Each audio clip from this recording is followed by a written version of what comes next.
Hey everybody, BamaCooley here, and behind me I have something really special. You've seen the Lamborghini Urus, you've seen the Aston Martin DBX 707. Well, today I have behind me the Bentley Bentayga Speed. This is in the same class as the other two. It's what is referred to as a super SUV. It's got the horsepower, it's got the torque. We're going to compare it. We're going to see what it looks like on the outside, the inside. To say I'm excited about this is an understatement. This is the first Bentley I've ever reviewed, and I always wanted to review one. Because when you think about style, you think about class, you think about Bentley, but these aren't your granddad's Bentleys. These Bentleys pack horsepower and they're made to run. First thing you notice about this Bentley, of course, you got the awesome Bentley badge here at the top. Massive black grille, top and bottom. You even have more air induction coming in over here, keeping that W12 engine cool. You have the high definition LED headlights coming through here, and you have deep grooves along the hood. This thing's aggressive looking and it means business. This particular Bentley is the blacked out package. It's blacked out all over, and we'll look at that as we go through the rest of the outside. Coming over to the side, you see that you still have the blacked out theme. And one thing you notice from the side is how big this vehicle is. I don't have the exact numbers in my head right now, but I would be willing to say it's bigger than the DBX, probably bigger than the Lamborghini Urus. The blacked out package theme continues here. You got black functional venting here, extracting heat. You have the blacked out rims with the red brake calipers, and you have the B Bentley in white. Here you got the black graphic under package going here, and you got Speed right here in black. It looks good, but it kind of blends in, so it's kind of hard to notice. Maybe they could have went with the red on that, especially once you see the red interior that they have on the inside. All right, coming around to the back, you still see the same aggressive style. I like the way the LED backlights look in the red, and they kind of got a little bit of a smoke color to them. Then you got the wraparound lights here. Of course, you got your Bentley badge, and you have this fin up here to help with the downforce. But the big thing back here is these four massive exhaust tips.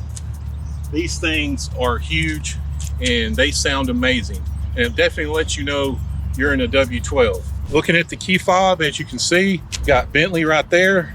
On the back, you got your lock, unlock, panic, trunk opening. One thing I've noticed with whether it's an Aston Martin, Maserati, Bentley, the luxury brands definitely do well on their key fobs. They're beefy, they kind of got some weight to them, they're well made. The American counterparts can definitely learn a thing or two. Pop open the hood and see what we got.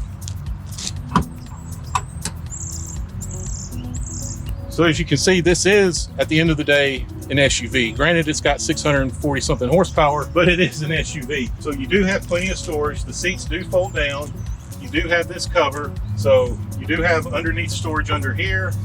So it is capable, if you have a family or you have a couple of kids and you got to haul around the baseball stuff, the football stuff, this can definitely do it.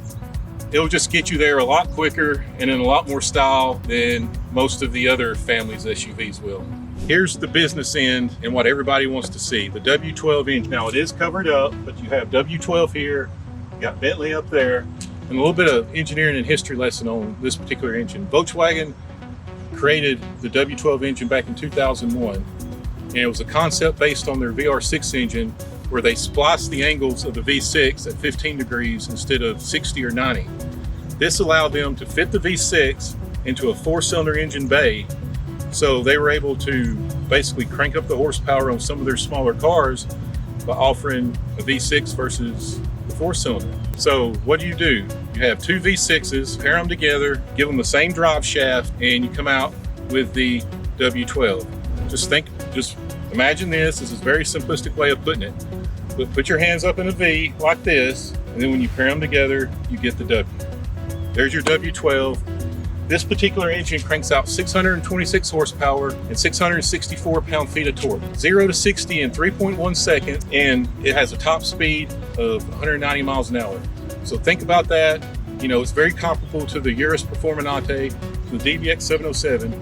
These are big SUVs, and I think this is the biggest, to be honest with you. And I'll look at the curb weights and see if that's the case. But you basically got a 5,600 pound vehicle here that will go 0 to 60 in 3.1 seconds. That is freaking amazing. All right, everybody, let's see what the inside looks like. The first thing you notice is high-end materials. You have stitched Alcantara here, soft leather, you got the red accents, the upgraded stereo system. Here you got this black gloss paneling here, more stitched material there. Coming down here, of course, you see Speed, and this lights up at night. Coming over here, you got the soft Alcantara seats. Coming up here to the top, stitched up here leather. And then of course you got Speed right there. I do like the red accents. You got the red seat belt. Let's see how much leg room we got. All right, sitting back here, plenty of room. This is pushed pretty far back, and as you can see, yeah, plenty of room back here. You have the dual climate controls back here for the rear passengers. You got 2 USBs and a 12 volts underneath that. Here's your vents. Here's a little attachment you can plug in or put in like a iPad up here. This does have a full panoramic sunroof that comes all the way back. So that's really sharp, and the seats are beyond comfortable. Like I said, it's the Alcantara with the stitched leather as well. You got the red piping and the red trim with the red seat belts. It just looks really good. Coming up here to the front, and I don't know if y'all can see this on the camera, but every time you open the doors, you see the Bentley welcoming light right there with the Bentley logo, which is very sharp. Of course, up here at the front, this is similar to what's in the back seat, except you do have passenger memory controls. There's all your seat functions, and I don't know what every one of them does, I have to be honest. Of course, coming up here, you have the same Alcantara heated and cooled seats. Still got Speed right there, Alcantara headrest. Sitting here in the passenger side, it's just like the back, it's very comfortable. High-end material, Alcantara with the soft leather. Here you see Speed right here. Here's your glove box. Of course, all of this is Alcantara. You got red, you got a little storage here, some storage here. You got the soft material up here. Coming over here, of course, you got the classic Bentley clock here.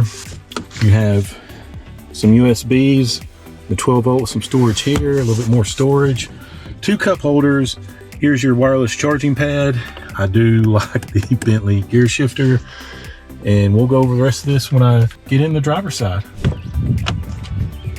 Once again, there you go. You can probably see it better right there. I just think that's awesome looking. I'm a sucker for stuff like this. Coming back up, you see the same stuff over there that you see, except you got your window controls, rear view mirror controls, same really nice plush seats. And look at this. You got the performance pedals, and your brake pedal has the Bentley logo on it. That's a pretty cool Easter egg. We'll keep this in sport. Of course, here you got your dual climate controls, heated and ventilated seats. Come in here, you got your shifter, you got the Bentley logo. This is one of the things I noticed too. This drive camera actually stays on while you drive if you want it to. And here's all the camera functions. This is a full 360 degree and backup, mirror system, and it does look really good. And you can drive like this with this PDC pushed. Or you can switch, there's a right here, which shows you the P button with the steering wheel, and this shows you the tracks of where your tires are gonna go while you're driving. And it's actually pretty cool as well. But this right here, I think is really cool, especially for people that might have a hard time seeing over the hood and you wanna see exactly what's in front of you. I think this works pretty well. Here's your raise and lower controls for the suspension. I would just personally probably use the drive modes and let the car dictate that. But you can see all this Alcantara here. The steering wheel itself, the stitched leather, it has a really good feel. You got the red stripe here. Of course, you got Bentley right here. Over here, you got your heated steering wheel, you got your volume controls, your navigation, and of course your phone controls. Over here, this changes up your views on the digital display. You can see right there how that changes. So you can do that. You can scroll different bits of information with here. So it's actually pretty good, pretty cool. It gives you a lot of information. Coming over here, here's your light for your display as well as your exterior light. As you can see, we got them all cranked on. Coming over here, you have your cruise control, adaptive cruise control. Over here, you got your light stop, blinker stop. Come over here, of course, here you got your windshield wiper stop. This is an electronic steering wheel, so you can raise and lower it. And overall, sitting in here is really comfortable. Like I said, it's like the other SUVs. It's super nice, awesome materials, and really comfortable. It's definitely in the class of the Urus in the DBX 707. And I would say probably, to me, the Urus was geared more sporty because that's what it's aimed for. This is got a sporty engine, but I think it's geared more towards luxury. I just get that feel from it sitting in it with the materials, whereas I thought that the Urus was nice interior, nice materials, but it just had that feel like it was more for, you know, sporty driving, whereas this is more for touring and cruising, even though it can have sporty driving. And I think the DBX 707 is probably somewhere in the middle. And the final reason is this W12 engine. It's going away, even though it's an engineering marvel where you take two V6s, put them together to make the W, and this engine purrs, sounds amazing. 626 horsepower, 664 pound-feet of torque, top speed of 190, and it still gets actually pretty damn decent gas mileage for it. So W12 itself makes it worth the money because no other engine from Lamborghini to Aston Martin has this type of engine, and unfortunately it's going away for most of the vehicles. There you have it, Bentley Bentayga Speed. This car is luxury and its performance, and it compares very favorably to the Lamborghini Urus and the Aston Martin DBX. Special shout out to my friends at Carlock Motors here in Brentwood. Visit them if you're in the market for a luxury or high performance vehicle. They have all kinds here. I'll put the website link below. Be sure to click on the videos to my left, like and subscribe so I can keep putting out good car reviews for you guys and cars you want to see or you might be interested in. That being said, catch yourself on the roads of Mexico and you got a fun car or a fun truck, go ahead and give it the business. Have a good time with it, and we'll talk to y'all later. Bye.